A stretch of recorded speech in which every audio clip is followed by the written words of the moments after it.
Puji Tuhan, shalom Bapak Ibu Saudara. Haleluya. Oke, pesan yang Tuhan berikan buat saya Bapak Ibu dan Saudara di minggu ini adalah sadari senjata yang dimiliki. Wow, ini bicara minggu ini Tuhan menekankan sama kita, sama saya Bapak Ibu dan Saudara tentang senjata. Tetapi bukan soal senjata, kita tahu soal senjata, tetapi sadari bahwa senjata itu udah diberikan gitu. Bahwa senjata itu udah ada pada kita orang percaya. Bahwa Tuhan sudah memperlengkapi kita sebagai prajurit-prajurit Kristus. Kalau ada kata sadari artinya mungkin udah banyak yang gak sadar bahwa ada senjata, ada kuasa yang Tuhan berikan buat saya Bapak Ibu Saudara. 2 Korintus 10 ayat 3 dan 4. Oke, saya mau ajak kita baca bersama-sama 2 ayat ini karena gak panjang. Ya, biarlah penghalang masker itu biarlah suara kita tembus. Ya, suaranya kedengaran. Oke, 1, 2, 3. Memang kami masih hidup di dunia, tapi kami tidak berjuang secara duniawi. Ayat 4. Karena senjata kami dalam perjuangan bukanlah senjata duniawi, melainkan senjata yang diperlengkapi dengan kuasa Allah yang sanggup untuk meruntuhkan benteng-benteng. Nah, latar belakang daripada surat yang ditulis oleh Rasul Paulus kepada jemaat di Korintus ini dimulai ketika adanya tuduhan lah biasa ya pada masa itu kan yang namanya penyesat-penyesat yang mencoba ikut nimbrung di tengah-tengah kehidupan jemaat Tuhan.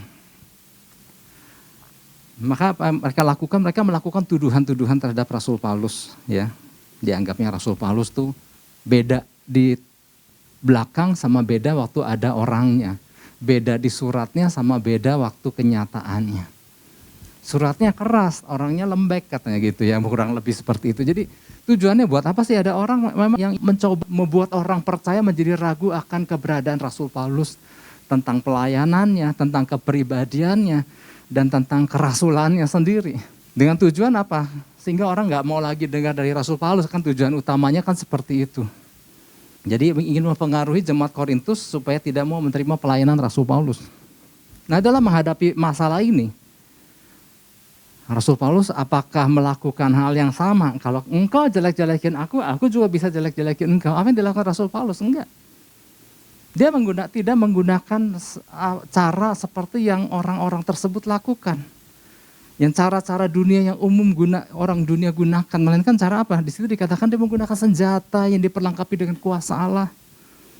Dengan cara apa? Mematahkan siasat, merubuhkan benteng-benteng. Benteng-benteng keangkuhan, segala argumen dan lain-lain. Dia patahkan segala tipu daya si jahat. Nah, hal ini yang dia ajarkan juga melalui suratnya kepada jemaat di Korintus. Atau jemaat-jemaat lain yang ia dirikan. Ya. Betapa gini Bapak Ibu Saudara, setiap orang percaya diingatkan kembali bahwa telah diberikan sarana sama Tuhan, diberikan kemampuan sama Tuhan untuk menggunakan semua perlengkapan itu, untuk menggunakan senjata itu. Dan ini yang dipraktekkan Rasul Paulus. Dan ketika ada tantangan, ketika ada siasat musuh yang ditujukan kepada dirinya, dia gak menggunakan cara yang mereka dunia gunakan. Tapi menggunakan kuasa yang Tuhan udah berikan kepada dia. Nah, setiap makhluk hidup Bapak Ibu Saudara pada dasarnya memerlukan senjata, ya kan? Baik untuk melawan, maksudnya dalam hal gini, bertahan ketika ada serangan yang mengancam kehidupannya atau kelangsungan keturunannya. Ini kan bicara soal makhluk hidup secara umum ya. Bahkan tumbuhan aja ada yang ada durinya.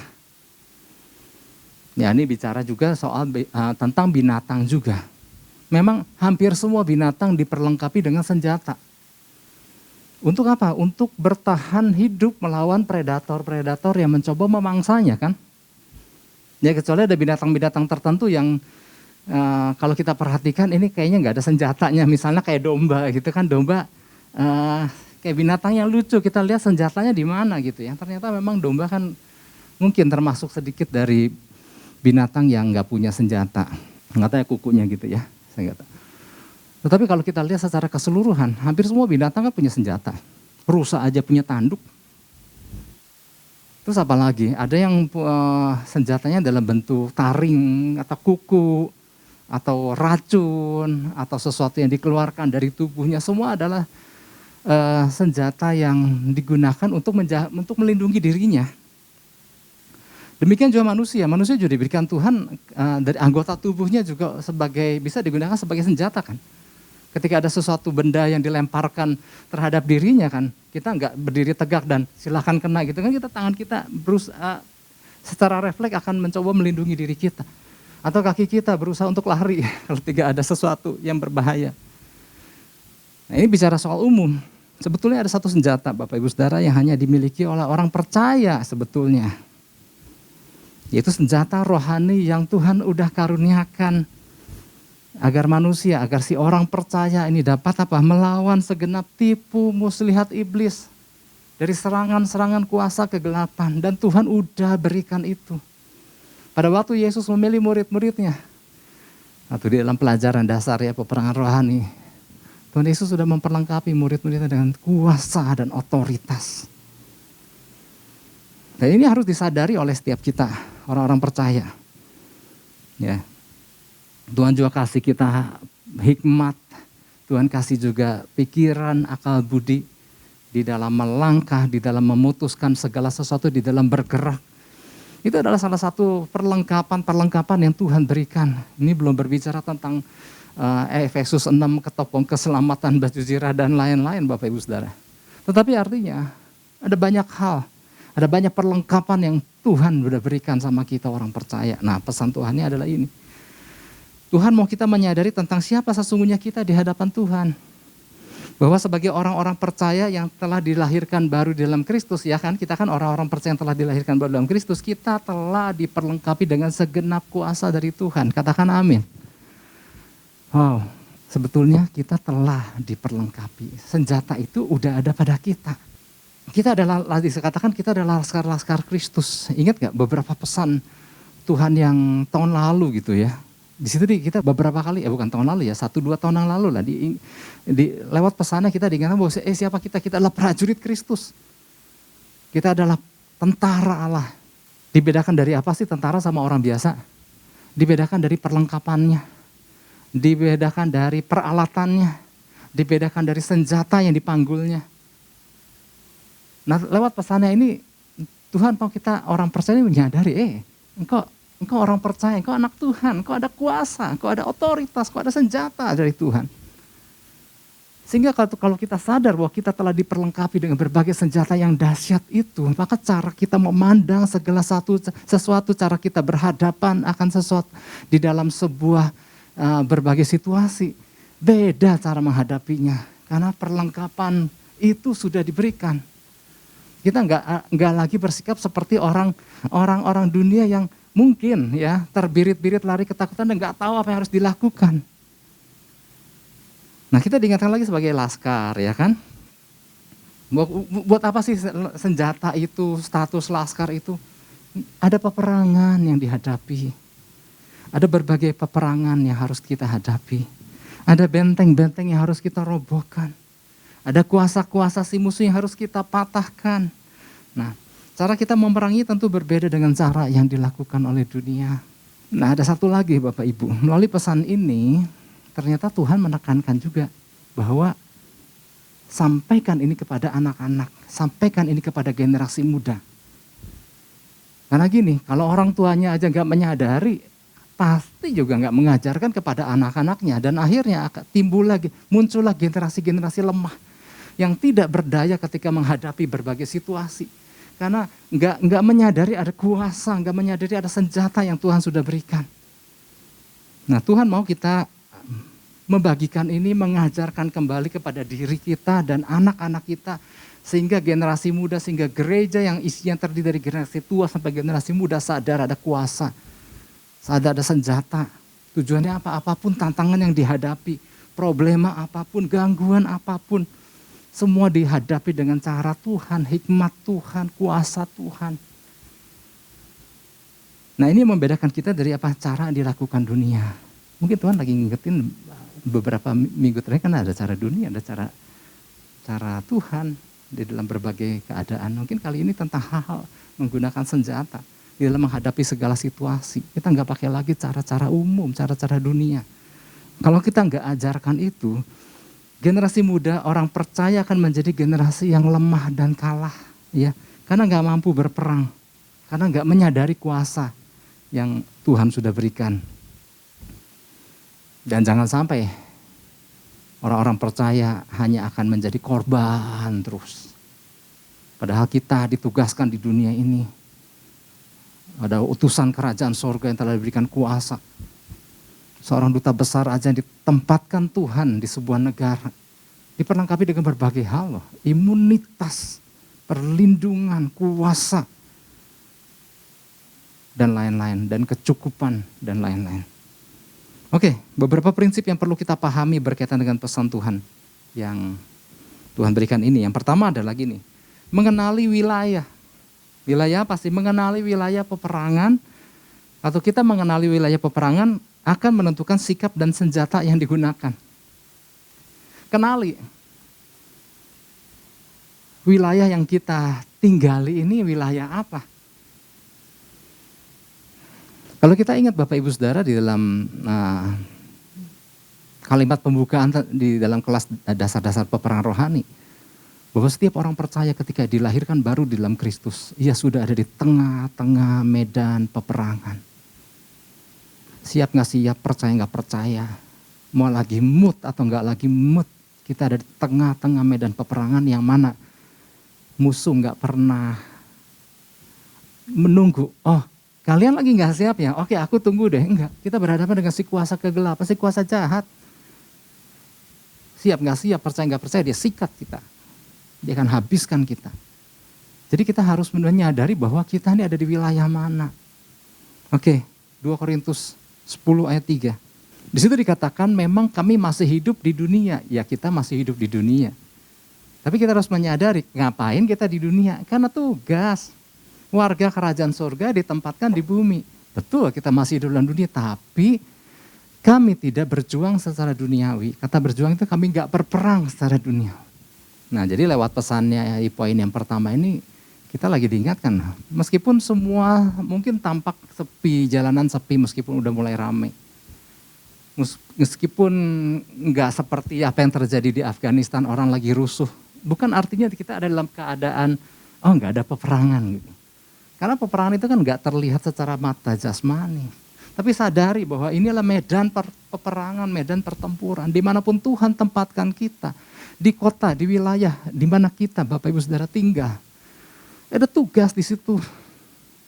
Ada peperangan yang harus dilakukan. Kita sedang ada di dalam medan, di tengah medan peperangan. Nah ini tentunya bukan peperangan yang pakai pistol, senapan, bom, granat. Seperti perang dunia, tentara lawan tentara antar bangsa, bukan. Tapi ini peperangan rohani. Musuhnya nggak kelihatan. Tapi dampaknya ada. Nah itulah tujuan keberadaan kita. Awasi itu, amati itu, apa yang sedang terjadi. Ambil tindakan.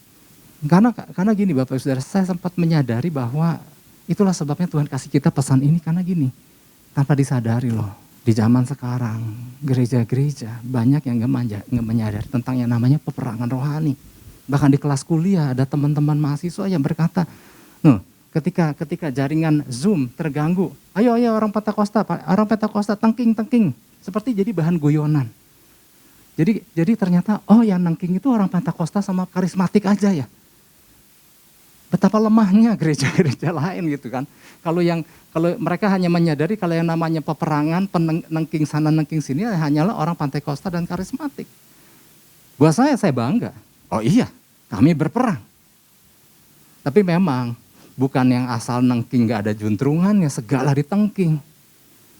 Apa juga ditengking, bukan yang model begitu, tapi punya ketajaman.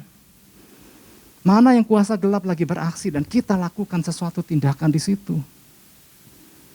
Tapi dengan beberapa guyonan-guyonan ini membuktikan bahwa kalian gak pernah berperang rupanya. Dan betapa kita sedih gitu maksudnya Bapak Ibu Saudara.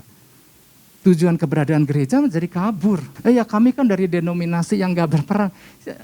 Ya ampun, gak ada denominasi di Alkitab. Anak Tuhan adanya, orang percaya, prajurit Kristus itu ada di Alkitab. Dan kita semua seharusnya menyadari bahwa kita adalah prajurit Kristus yang telah diperlengkapi dengan kuasa dan otoritas. Nah jadi kita harus menyadari bahwa tujuan keberadaan gereja itu membawa terang di tengah kegelapan dunia. Nah, banyak gereja atau orang percaya tidak menyadari tentang hal ini. Jadi kadang-kadang gini Bapak Ibu Saudara, keberadaan gereja dan keberadaan orang atau si orang percaya, keberadaan si orang percaya seringkali tidak membuat kegelapan menjadi takut.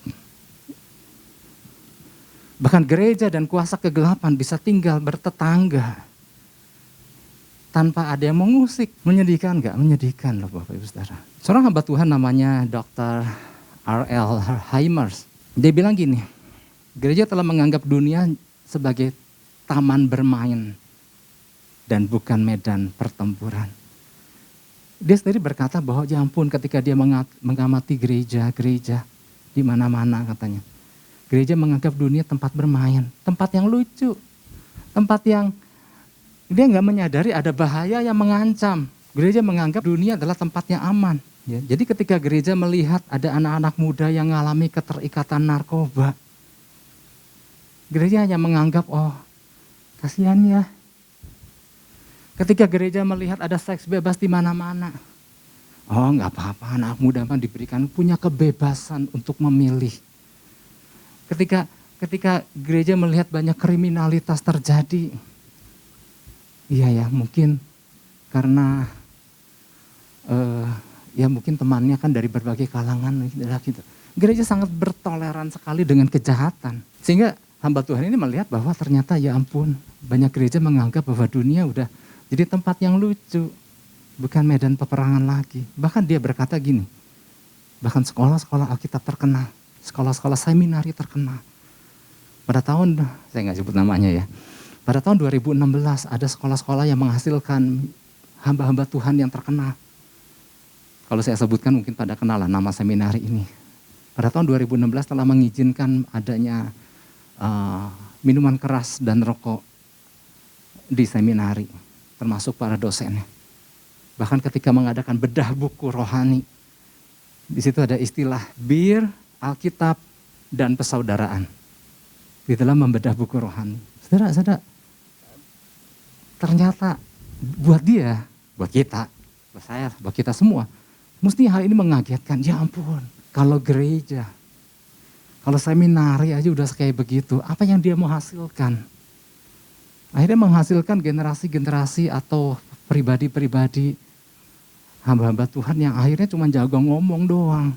Nah ini yang menjadi prihatin ketika melihat kondisi yang seperti itu. Dan dia melihat gereja sudah tidak menengking lagi katanya. Dan hamba Tuhan ini bukan dari kalangan Pentakosta dan karismatik, tapi dia paham firman Tuhan. Dia melihat gereja gak nengking lagi. Tapi bukan gereja yang asal-asalan nengking sana nengking sini gitu. Gereja gak punya ketajaman lagi gitu. Saudara ingat waktu Rasul Paulus masuk wilayah Makedonia. Itu kan gara-gara apa? Bukan dia kepengen ke Makedonia kan. Kita sering dengar itu di Kisah Rasul 16. Tapi karena lewat penglihatan. Ada orang yang berkata, ayo datanglah kemari ke Makedonia. Ada orang berseru-seru di dalam sebuah penglihatan. Dan Rasul Paulus menangkap bahwa inilah tanda bahwa Tuhan menyuruh ia dan timnya untuk datang ke Makedonia. Dan apa yang dilakukan? Dia bersegera datang ke Makedonia. Dan kota yang dimasuki adalah kota Filipi. Dan dia merasakan waktu masuk kota Filipi, Rasul Paulus merasakan ada orang kuat di kota itu. Saudara ngerti orang kuat? Di dalam Yesus juga mengatakan waktu kita datang ke sebuah tempat, waktu kita datang ke sebuah rumah, ikat dulu orang kuat yang menguasai wilayah itu. Masihkah kita lakukan itu? Waktu kita berkunjung, waktu kita melayani, waktu kita tiba di sebuah tempat. Setiap wilayah ada penguasaannya. Sudahkah kita mengikat si orang kuat itu? Dan Rasul Paulus merasakan di kota ini ada orang kuat dalam tanda kutip. Bukan orang yang berotot gitu, tapi ada kuasa kegelapan yang menguasai wilayah ini. Dan si kuasa kegelapan ini mencoba berteman dengan Rasul Paulus. Ingat apa yang tadi sampaikan, bahwa gereja jangan sampai berteman, bertetangga baik dengan kuasa kegelapan. Nah, si kuasa kegelapan ini dalam bentuk roh tenung yang ada di kota Filipi. Sambil kita buka ya Kisah Rasul 16 ayat 17. Kuasa kegelapan ini mencoba berkawan dengan Rasul Paulus. Cara berkawannya gini, mulai dia memuji Rasul Paulus supaya jangan ditengking. Dia mengikuti Rasul Paulus dan kami dari belakang sambil berseru katanya, orang-orang ini adalah hamba Allah yang maha tinggi. Wow, sehingga orang yang baca ayat ini berkata, Pak, ternyata roh jahat juga muji-muji ya, maksudnya ternyata sama loh, satu aliran. Oh, siapa bilang ini lagi mencoba berbohong, lagi berbohong mencoba untuk berteman. Orang-orang ini adalah hamba Allah yang maha tinggi. Mereka memberitakan kepadamu jalan kepada keselamatan. Kayak bener. Sebenarnya dia lagi ngedeketin Rasul Paulus. Ayolah, kita kan friend. Ayat 18. Hal itu dilakukannya berapa hari lamanya, tetapi ketika ketajaman seorang Rasul Paulus. Ketika Paulus tidak tahan lagi akan gangguan itu, ia berpaling dan berkata kepada roh itu. Ditangking nggak ini? Ada nggak tangking di Alkitab? Ada loh. Demi nama Yesus Kristus aku menyuruh engkau keluar dari perempuan itu. Seketika itu juga keluarlah roh itu. Wah, ini keren banget loh. Pak, kan ini kan berteman, kenapa diusir? Ketajaman Rasul Paulus melihat bahwa mereka, si roh jahat itu, mencoba ngebaikin Rasul Paulus. Udahlah, jangan perang, kita berdamai aja, kita sobat. Kamu kan hamba Allah yang maha tinggi. Saudara bayangkan kalau orang gak tajam gini, dipuji-puji kayak gini, hidungnya besar. Hidungnya besar apa kepalanya besar ya? Kalau hidungnya besar kan yang suap kebanyakan. Tetapi kepalanya dibesarkan, dipuji-puji. Ada orang yang mudah dipuji, mudah jatuh hati ketika dipuji. Tapi ketajaman Rasul Paulus tahu bahwa ini adalah siasat strategi si musuh. Wow. Ini luar biasa Bapak Ibu Saudara. Ya. Inilah gereja Tuhan seharusnya. Saya Bapak Ibu dan Saudara kita diingatkan. Nah itu kembali lagi ke 2 Korintus 10 tadi. Itulah sebabnya ketika Rasul Paulus berhadapan dengan sekelompok orang-orang di Korintus yang mencoba menyerang dirinya dengan cara menghasut pribadinya dengan tujuan agar orang-orang menjauhi Rasul Paulus. Apa yang dilakukan Rasul Paulus? Dia nggak balik melakukan hal yang sama dengan balik menghasut seperti yang dilakukan oleh banyak orang di mana-mana. Itu kan cara-cara dunia. Apakah Rasul Paulus lakukan itu? Enggak. Ia pun gak menjadi terluka dan sakit hati ketika orang tersebut menyerang sikapnya dan kondisi fisiknya, body shaming. Masih banyak orang percaya ketika diserang wilayah tubuhnya dan langsung, aku gak berguna lagi hidup. Ketika dihina, nangis 3 hari 3 malam, menjadi sangat lebay. Dan kemudian, awasin nanti gua balas ya. Yang dipikirkan apa? Cara yang lebih menyakitkan lagi untuk membalasnya. Itu kan cara-cara sana, cara dunia. Apakah Rasul Paulus itu? Rasul Paulus sering dikata-katain. Karena memang penampilan fisiknya lemah. Apalagi dibandingkan dengan orang-orang masa itu yang cakap, bicara, berpenampilan sangat menarik. Tapi Rasul Paulus gak peduli dengan itu karena aku datang dengan kuasa Tuhan. Nah ini yang harus kita miliki Bapak Ibu Saudara. Ya. Kalau kita mudah digitukan, maka musuh akan pakai jurus itu lagi. Nah mengapa Rasul Paulus bisa demikian? Karena Rasul Paulus menyadari bahwa ada dalang di balik semua yang dilakukan oleh orang-orang penyesat-penyesat ini. Dalangnya siapa? Si kuasa kegelapan. Dengan segala intrik-intriknya. Maka apa yang dilakukan? Dia menggunakan peperangan rohani. Memang masih hidup di dunia, tapi kami tidak berjuang secara duniawi. Dirobohkanlah semua itu siasat-siasat strategi musuh dan lain-lain. Karena gini, musuh tahu kalau sampai Rasul Paulus melayani orang-orang itu maka akan terjadi banyak pemulihan, akan terjadi banyak orang-orang yang diselamatkan. Dan mereka nggak mau terima itu. Makanya yang pertama-tama dilakukan, lemahkan dulu Rasul Paulus. Ternyata mereka kecelek. Kita tahu ya kecelek. Mereka kecelek. Mereka berhadapan dengan Rasul Paulus. Wow. Inilah sebabnya makanya kenapa orang percaya penting untuk penuh dengan Roh Kudus. Untuk mengenali hal-hal seperti itu kita harus masuk ke satu wilayah supranatural. Pintu gerbangnya adalah kepenuhan Roh Kudus. Artinya orang percaya jangan merasa tenang kalau belum mengalami kepenuhan Roh Kudus. Dengan cara itu kita belajar masuk ke wilayah-wilayah, kita beroleh ketajaman dari situ untuk kita masuk ke wilayah itu. Ini pula yang harus kita ajarkan kepada generasi muda. Bukan generasi yang mudah terluka, bukan generasi yang mudah tersinggung, bukan generasi yang mudah mundur. Makanya penyeberangan bangsa Israel udah tinggal masuk ke tanah perjanjian kan ganti kepemimpinan. Tugas Musa selesai. Bangsa Israel dipimpin oleh Joshua. Apa yang mereka lakukan kan? Nyeberang dulu sungai Yordan. Kalau masuk wilayah awal, menyeberang Laut Tebrau. Di situ dikatakan kan, mereka dibaptis. Di dalam surat Korintus dikatakan mereka dibaptis waktu mereka bangsa Israel nyeberang Laut Tebrau. Waktu mereka sekarang menjelang masuk tanah perjanjian, mereka menyeberang dan sungai terbelah. Sungai bukan terbelah, terputus. Ini berbicara tentang ada baptisan. Bukan yang pertama dikatakan baptisan air, ya ini baptisan Roh Kudus. Makanya lihat cara berperang bangsa Israel di bawah kepemimpinan Joshua berbeda. Udah nggak pakai tenaga, pedang lawan pedang, tombak lawan tombak. Tapi waktu datang kepada panglima bala tentara Tuhan, bala tentara sorga, Tuhan kasih strategi dari tembok itu 1 kali 1 hari. Pada hari yang ke-7 dari 7 kali. Ini kan apa? Cara supranatural loh. Dan kalau kita lihat di kisah Joshua, peperangan itu banyak hal supranatural. Bukan lagi dengan kekuatan, keringat atau tenaga atau otot. Nah kita masuk ke wilayah itu Bapak Ibu. Gereja memang harus masuk di situ dan kita diingatkan lagi. Itu yang pertama, mengenali wilayah peperangan akan menentukan sikap dan senjata yang digunakan. Kita mengenali kita ada di wilayah mana ini. Tapi kalau yang seperti tadi hamba Tuhan A.R. Heimers bilang bahwa dunia kalau dilihat gereja seperti taman bermain, maka semua seperti kayak lucu, jadi nggak usah perang lagi, sudah semua taman bermain. Oh enggak, ini medan peperangan. Oke, yang kedua, mengenali benteng mana yang harus dirobohkan terlebih dahulu sebelum menaklukkan benteng-benteng yang lain. Ini prinsip. Kita harus pahami prinsip ini. Oke, 2 Korintus 10 ayat 4.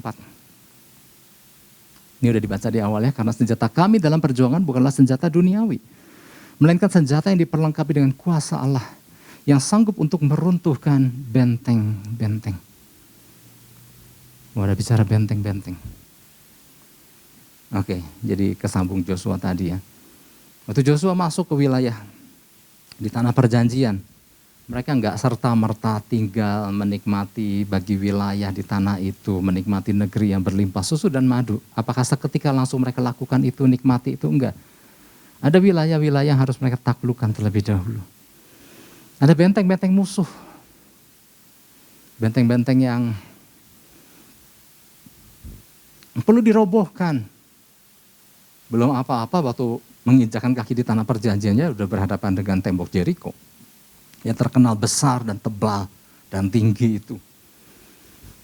Tapi kita tahu kan, cara Joshua meruntuhkannya adalah dengan cara Tuhan, strategi Tuhan. Tetapi yang saya mau sampaikan adalah gini, sebelum menikmati tanah perjanjian, ada benteng-benteng dulu yang dirobohkan. Kemudian setelah Jericho ada Ai. Dan kemudian mungkin setiap kota, makanya dikatakan kota berkubu. Banyak kota yang dikelilingi oleh benteng-benteng. Sampai akhirnya suatu hari yang merebut Yerusalem adalah Daud di sekian masa yang akan datang. Sama, Daud pun harus menerobos benteng itu. Benteng betul.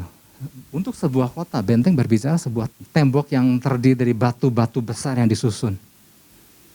Kalau nanti suatu hari kita ke Israel Bapak Ibu Saudara, kalau ngelihat yang namanya kota dengan bentengnya, itu kadang-kadang satu buah batu itu segede bus ukurannya. Nah bisa dibayangkan zaman dulu ngangkut batu segede bus itu gimana caranya. Tapi bisa ditumpuk-tumpuk kayak bata sampai sekian tinggi. Rasanya dulu kalau ngelihat wow, orang-orang zaman dulu nyusun benteng itu gimana caranya ya, ngangkutnya itu loh, naikinnya itu, gesernya itu pakai apa. Tapi yang dimaksud dengan benteng-benteng, memang sengaja saya menjelaskan seperti apa tuh yang namanya kota benteng itu begitu besar, tujuannya supaya apa sih? Untuk melindungi supaya musuh waktu nyerang kota itu ada perlindungan benteng. Terlebih dahulu harus dihadapi dan gak mudah orang menaklukkan benteng. Tapi bicara benteng dalam hal ini, dalam hal peperangan rohani. Itu bukan benteng dalam bentuk batu. Ini benteng spiritual stronghold. Nah, ini loh benteng-benteng yang harus kita robohkan. Sebelum kita merobohkan benteng-benteng yang mengungkung orang-orang lain yang harus diselamatkan, yang harus dibebaskan. Saudara nangkep Lukas 4 ayat 18-19 ketika Yesus pertama kali melayani. Ada ayat yang dia kutip diambil dari Yesaya. Kita buka di Lukas saja. Lukas 4 ayat 18-19. Roh Tuhan ada padaku. Ini yang diucapkan Yesus ketika dia pertama terjun di dalam pelayanan. Roh Tuhan ada padaku oleh sebab ia telah mengurapi aku untuk menyampaikan kabar baik kepada orang-orang miskin. Dan ia telah mengutus aku, ayat 19, untuk memberitakan pembebasan kepada orang-orang tawanan. Dan penglihatan bagi orang-orang buta. Untuk membebaskan orang-orang yang tertindas. Untuk memberitakan tahun rahmat Tuhan telah datang. Semuanya berbicara tentang pembebasan. Ada banyak orang tertawan, terbelenggu. Di dalam Yesaya ada satu kalimat yang enggak masuk di sini adalah orang-orang yang terikat, tertawan. Pokoknya ada satu kalimat tawanan yang enggak sempat masuk sini, tetapi semuanya berbicara tentang orang-orang yang terbelenggu yang harus dibebaskan. Dan inilah tugas kita. Jadi ini yang harus mendasari pelayanan kita, membebaskan orang-orang tawanan, yaitu orang-orang hidupnya dikungkung oleh benteng-benteng dan benteng-benteng itu harus dirobohkan. Nah, lewat pesan ini Tuhan mau kita memantau sekiranya ada benteng-benteng yang tanpa disadari, jangan sampai ini benteng ada di dalam lingkungan keluarga kita misalnya. Jangan sampai benteng-benteng ini masih ada di orang-orang terdekat kita. Dan yang parah, jangan sampai benteng-benteng ini masih ada di dalam kehidupan kita. Nah, tetapi apapun kondisinya, runtuhkan itu semua dengan kuasa Tuhan. Sebenarnya kan memang ada step-stepnya, tetapi mari kita tangkap dulu prinsipnya. Sebelum kita membebaskan orang lain, pastikan kita dan keluarga kita bebas dari segala kungkungan benteng-benteng yang menghalangi kita. Jadi seperti bangsa Israel di bawah kepemimpinan Yosua, sebelum mereka menikmati tanahnya berlimpah susu dan madu, mereka juga harus menaklukkan wilayah-wilayah, merobohkan benteng-benteng penduduk setempat dulu. Karena apa? Sebelum mereka runtuhkan itu semua, itu akan sangat mengganggu tujuan utama mereka. Saudara nangkap maksudnya? Mungkin kita punya tujuan, bukan keberadaan kita punya visi. Jangan sampai terhalang ketika kita tanpa disadari. Jangan sampai orang percaya tanpa disadari membiarkan ternyata masih ada benteng-benteng di dalam hidup. Itu harus dirobohkan juga. Nah, benteng-benteng spiritual ini sesungguhnya berawal dari apa? Dusta yang kerap dibisikkan si musuh ke dalam pikiran orang percaya. Kira-kira saran dusta apa yang sering beredar hari-hari di masa pandemi? Itu kan salah satu strategi si musuh untuk bikin apa? Untuk bikin orang takut, untuk bikin orang percaya menjadi traumatis. Tapi kembali kita diingatkan akan janji Tuhan, pesan Tuhan, firman Tuhan yang penuh kuasa dan menghidupkan. Jadi benteng-benteng itu bisa bentuk apa? Trauma-trauma yang membekas, ketakutan-ketakutan yang tidak diselesaikan menjadikan seorang menjadi gampang takut, gampang khawatir, yang berlebihan. Ya, di masa pandemi ini sikap berjaga-jaga penting, tapi bukan artinya menjadi parno. Nah, perlu kita isi pengetahuan tentang ini cara bekerjanya seperti apa sih virus ini gitu. Kita nggak jadi takut dan berlebihan dengan segala macam hal itu. Memang tetap berjaga-jaga, prokes sebagai warga negara yang baik. Terus kemudian apa? Benteng-benteng berupa kebiasaan-kebiasaan buruk, dewasa, anak-anak. Nanti sih di bagian terakhir, Bapak Ibu Saudara, saya mungkin nggak akan bacakan satu persatu benteng-benteng itu, tetapi itu udah masuk di aplikasi RDMB. Di kalimat yang terakhir itu baru saja masuk, itu Bapak Ibu Saudara bisa melihat ada 12 kategori benteng. Di masing-masing kategori, ini rasanya tahun 2012 pernah ya kita dapat pesan ini tahun 2012. Setiap 12 kategori itu ada perinciannya. Ini kita mudah mengecek, jangan sampai gini. Ternyata ini aku masih punya loh gitu. Ya udah runtuhkan dengan kuasa Tuhan. Percaya janji Tuhan, siapa kita di hadapan Tuhan. Deklarasikan itu dan hidup dengan kebenaran. Kebiasaan-kebiasaan buruk baik si dewasa maupun anak-anak yang dibiarkan sehingga menjadi bagian dari kehidupan. Karena gini, orang tua nggak mengajarkan sehingga anak merasa itu adalah bagian kehidupan. Keterikatan games, keterikatan dengan segala gadget. Memang saya pernah katakan bahwa kita tinggal di dunia modern yang memang udah nggak bisa lepas dari gadget. Tapi terikat dengan gadget itu yang nggak boleh.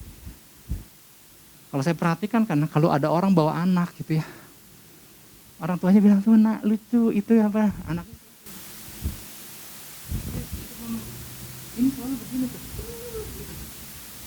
di mana-mana ketika kumpul ya kenalan ya terikat, bukan yang ngeliat HP salah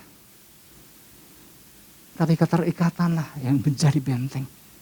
Nah itu harus dirobohkan. Bahkan khotbah menjadi tidak menarik karena lebih seru gadgetnya di dalam ruangan khotbah. Nah, Bapak Ibu Saudara, waktu kita baca 12 kategori benteng itu kaget loh. Khawatir, cemas, fobia itu termasuk kategori benteng. Insecure termasuk benteng. Nah, saya bacain dengan cepat aja ya. Ada benteng kepahitan dengan kategori yang nanti baca sendiri, ada benteng iri hati. Benteng iri hati itu di dalamnya dengki, gosip, pengkhianatan, roh kritik, menghakimi, curiga. Benteng kenajisan, benteng tekanan, benteng pemujaan.